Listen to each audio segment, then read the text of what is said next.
வீட்டில் மயில் இறகு வைப்பது நல்லதா? மயிலிறகை வீட்டில் எங்கு எப்படி வைத்தால் அளவில்லாத பலன்கள் கிடைக்கும் என்று பார்ப்போம் வாருங்கள். மயிர்பீலி, மயில் தோகை, மயிலிறகு என பல பெயர்களால் அழைக்கப்படும் மயிலிறகு அலங்கார பொருளாக மட்டுமின்றி ஆன்மீக சிறப்பு வாய்ந்ததாக பார்க்கப்படுகிறது. இந்தியா மட்டுமின்றி சீனா உள்ளிட்ட பல நாடுகளிலும் மயிலும் மயிலிறகும் தெய்வீக தன்மை நிறைந்ததாக கருதப்படுகிறது. மயிலிறகு எதிர்மறை ஆற்றல்களை விரட்டும் தன்மை கொண்டது என்பதால் இது வாஸ்து சாஸ்திரத்தின்படியும் மிகவும் முக்கிய சிறப்பம்சம் கொண்டதாக கருதப்படுகிறது.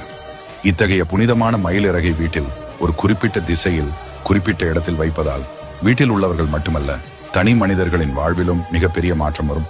உங்கள் பிள்ளைகள் படிக்கும் மேஜைக்கு அருகில் சில மயிலிறகுகளை வைப்பது அவர்களின் படிக்கும் சிந்தனையை அதிகப்படுத்தும். மயிலிறகு வீட்டில் உள்ள நெகட்டிவ் எனர்ஜியை நீக்கும் ஆற்றல் படைத்தது ஆகும். வீட்டின் கிழக்கு திசையில் மயிலிறகுகளை வைப்பதால் வீட்டின் பொருளாதார நிலை உயரும். அதோடு வீட்டில் பண கஷ்டம் என்பதே வராது. வீட்டின் கிழக்கு திசையில் 7 மயில் இறகுகளை கொண்ட முடிச்சை வைப்பதால் வீட்டில் எப்போதும் அமைதியும் மகிழ்ச்சியும் நிறைந்திருக்கும். பூஜை அறையில் முருகன் படத்திற்கு அருகில் மயில் இறகை வைத்து வழிபடலாம். இதனால் வீட்டில் செல்வ வளம் பெருகும். 8 மயில் இறகுகளை எடுத்து வெள்ளை நிற கயிற்றால் கட்டி பூஜை அறையில் வைப்பதால் வீட்டின் 8 திசைகளிலும் உள்ள வாஸ்து தோஷங்களும் நீங்கும்.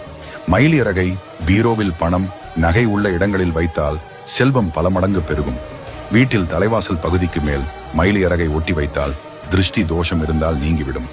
வீட்டில் நுழைந்ததும் மற்றவர்கள் கண்ணில் படும் இடத்தில் மயில் இறகை வைத்தால் கண் திருஷ்டி நீங்குவதுடன் எதிர்மறை ஆற்றல்கள் மறையும்.